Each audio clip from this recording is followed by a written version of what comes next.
Yo, hello guys, and welcome back again to another WordPress tutorial. In this video I will show you how you can actually count posts in your WordPress account. So counting posts is not really a hard thing to do in your WordPress. You can count whatever you like. You can count posts, pages, categories, and much more, even your medias and everything. Basically, first what you have to do is go ahead and open dashboard by going to wordpress.com/wp-admin. I've already made a bunch of videos about it, about how to open this page, about how to interact with it, all these menus sections. I've made tutorials about them. I like to be more familiar with it. So now after you open this page, it will be looking something like that. Here you put your username or email address, and here you put your password. So after you do that, this page will be open for you. So for me, I will go to posts and let's create some posts. So I will create posts, publish.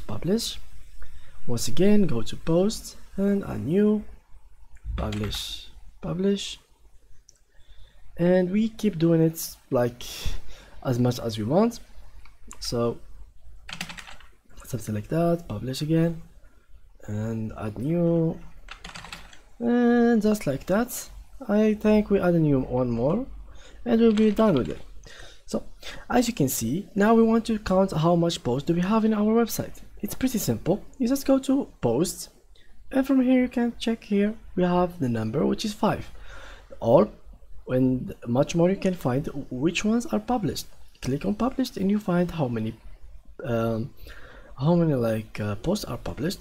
If you click on someone and you put it in trash, the trash section will be showed for you as well.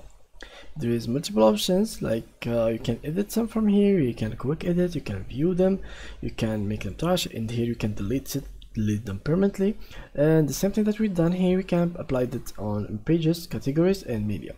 So yeah guys, that was it for today's tutorial. If you enjoyed it, please leave a like, and thank you guys for watching.